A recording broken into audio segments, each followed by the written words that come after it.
Today, folks, is the economic circumstance really that dire in this country that you would rather run to the Dollarama than a traditional retailer? Well, that is the narrative being spun around this company as it popped up almost 10% on its earnings today, and year to date is up 37%. It is one of the most retail held Canadian dividend stocks, and we got to talk about it because there's a lot going on in this market. We're going to break down a bunch of Canadian stocks crushing it. I want to talk about the broader economy in the US and Canada when it comes to inflation and interest rates and so much more. So if you're on a path to financial independence, if you damn well one day want to retire early, join me by hitting that subscribe button, folks, because first and foremost, before we talk about the Dollarama, these Canadian dividend stocks, we got to talk about the inflation that just came out in the United States, because it has materially gone to a healthier level than where it was. And it's crazy to me that this is still a conversation of choice. And it all has to do with the fact the Fed has just not cut rates yet because they're waiting to see how Trump's policies impact the market. And we've been able to tell quite cleanly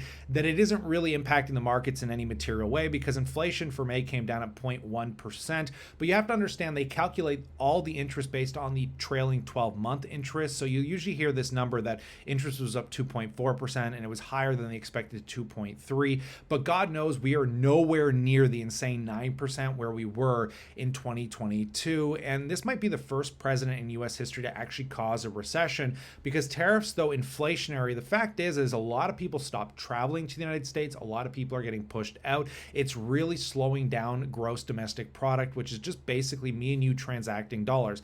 That is what is represented here. And if you zoom out on the 10-year, the only recession we've experienced was the pandemic. And in 2022, when they did spike interest rates, there was a little bit of slowdown because consumers were concerned about where the market was going when they were raising interest rates. So people, for a quarter weren't spending nearly as much. But now I think it's purely just because of Trump. And if we do get the second quarter GDP still being negative, it'll be the first recession caused by a president specifically in a very, very long period of time. And that's not necessarily a bad thing. It is cooling off the inflationary pressures, but yeah, it's not something you want to see because it doesn't really drive a whole lot of growth in the markets overall. But I think the next bull market will come from those interest rate cuts that will hopefully be right around the corner, because we saw that in Canada. And Canada virtually has no inflation at all. Our inflation rates are basically flat at this point. And if we take a look at our GDP, it was actually up 2.3% on a quarter where the US saw a slump, a negative GDP. And that was because people are speculating that there was a lot of stir up over the tariff war and the policies that were going to affect Canada. So a lot of companies wanted to front run those costs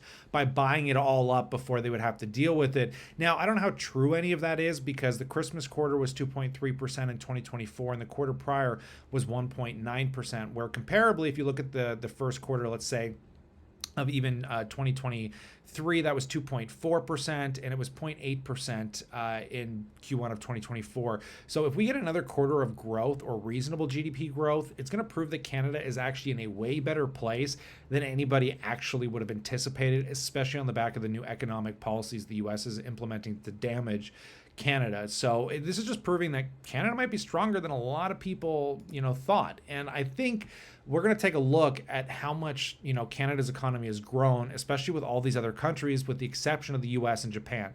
The US and Japan have been the worst performing markets globally pretty much this year. And I still think it has a lot to do with interest rates, because as we cut interest rates, people don't want to put money in high interest savings accounts. If you take a look at money market funds in the US, as of March 13th, 2025, there were $7.2 trillion, like just an ungodly amount of money just sitting in cash, like literally in high interest savings, money market funds, probably treasuries, whatever. Canada probably saw the same thing. Europe, all these countries, China, as interest rates went way up on the back of the inflationary cycle, people didn't want the risk in the markets when they can get a really safe 5 to 6% return from a high interest savings. So they threw all their money in those accounts. But now we're in this new market environment where all of a sudden, okay, well, we're really only getting 2 or 3% on our money right now, whereas the markets are rallying. The markets have been offering better returns. Earnings have been good. Let's get it out of these money market funds. Let's put a little bit more into equities, right? And that's why I'm thinking as of, basically May 31st-ish, when they started cutting rates, that the market started to get stimulated. And if you go to May 31st here of 2024, you can actually see right around this period is when we got into a good bull market that shot the TSX up 19%. Now, this isn't exactly a one-to-one comparable with every country, but it is peculiar that every country has cut rates and almost every country has seen an excelled performance in their markets over the United States. So it'll be neat to see if this actually is a true indicator for what one of my bull theses was on the market, especially for dividend stocks and infrastructure stocks. And in Canada, we've already seen a recovery in interest rate sensitive companies. So something tells me that trend will continue, and we could still likely see some better than average returns, presuming Trump's policies don't actually continue to destroy the markets in any material way. But otherwise, when we actually look at the Canadian stocks and what's been performing, it actually hasn't been the upper weighted companies like most would think. Though we have seen good performance in companies like Shopify, TD's still on a rebound from the crash from the monopolistic fines, or not the monopolistic, but the money laundering fines they had to go through in the United States.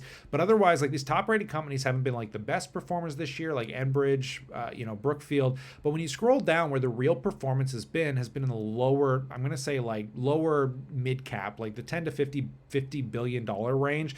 And you can see that in these companies like Wheat and Precious Metals, Intact, Imperial, Dollarama. And if you just take a look at a few of these, Intact is up 15.8%, right? Barrick Mining up 19%. Wheat and Precious. Now, obviously, we know commodities and gold have been flying this year, so that's expected. But all these other companies, Fairfax up 16%, Imperial Oil, an oil company, up 16%, and the Dollarama up 37% today. And is this concerning? Like, why are these stocks rallying so aggressively? And I think they all have their own specific reasons.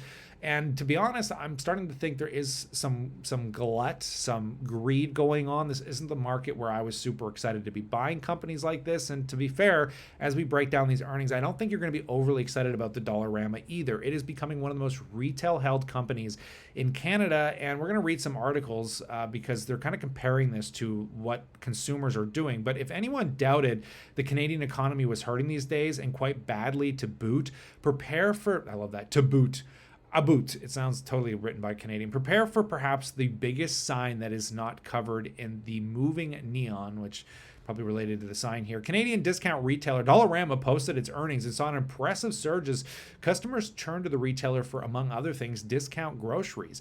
That was all investors needed to hear of shares of Dollarama blasting up nearly 11% Wednesday morning. Now, I can't imagine going to Dollarama to do grocery shopping, because it's mostly like canned stuff. But the Canadian shopper is increasingly pressed to make ends meet, and so it's turning to the Dollarama for cheaper alternatives to grocery stores, from the pantry staples to cleaning supplies. Dollarama is proving to be a bargain destination of choice, as evidenced by the numbers it posted at earnings report. And I don't believe that to be true, because they tend to give you like these weird half-sized bags, but the pricing comparably I don't think is like that competitive to what you would see traditionally in Walmart. But analysts expect Dollarama to do well with an expected net sales of $1.5 billion. Dollarama beat that expectation and posted 1.52. Comparable store sales also shattered expectations, coming at 4.9%. However, there are some recalls on toothbrushes and some other weird stuff, but honestly, let's see what they're saying for analysts. Analysts have a moderate buy consensus, and we'll take a look at this on Yahoo Finance, because I just can't imagine people to be excited to buy this thing right now at a 46 times multiple. Comparably, Loblaws trades at a 30 times PE and almost has the exact same market cap. And I want to compare this as a direct food retailer to how much you're paying for Dollarama. But Metro trades for $22 billion at a 23 PE. It's also up 15% year to date, and Metro might be actually a pretty good buying opportunity. Can't get over it's up 40%. Look at that growth on Metro here. Absolutely wild. And Costco, I think, is more comparable to Dollarama with a 56 PE. Both of these are incredibly premium retailers that people seem to be flocking to.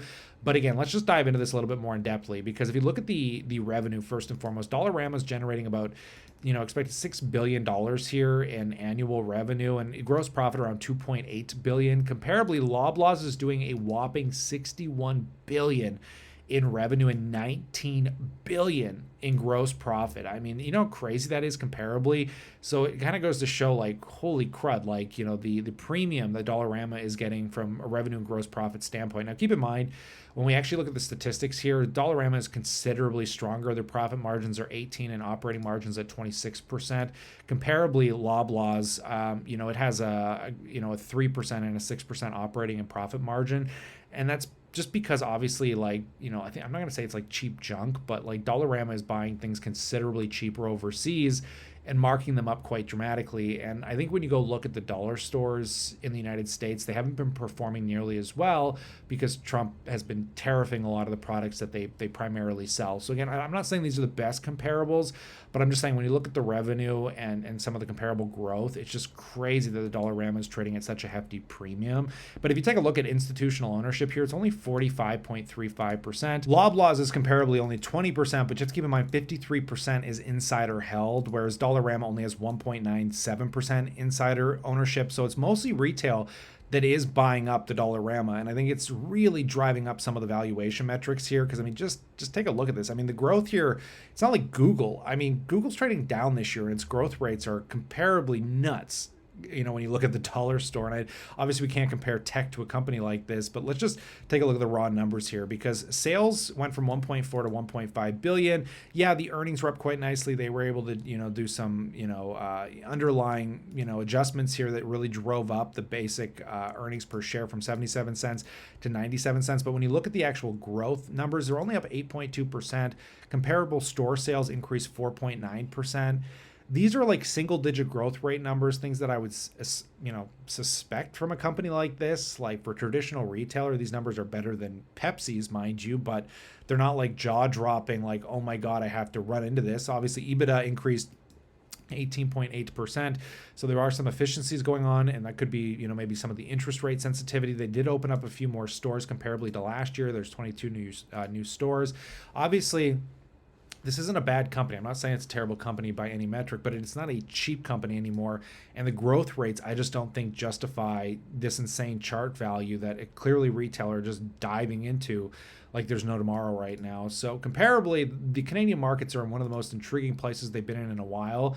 I am glad that I have most of my exposure to the Canadian dividend companies through a VDY, which the Dollarama is not a part of. But I still think we're heading into a brand new bull market, and it's going to be really neat to see how much we excel this year, because even VDY is up 4%, and the broader Canadian ETF VCE, which is what most people probably should be buying to get their exposure to Canada, is up a whopping 6.69%. So yeah, it's really peculiar times here, guys. And if you want to talk about it more, you want to support the channel, go to kylelivingston.com. Links in the description below. You can join my WhatsApp group where we actually talk about this stuff on the daily. Try out some of my charts. If you want to book a one-on-one and have a conversation with me, all that down in the description. And let me know again what you think in that comment section. But as always, I look forward to catching you in the next one.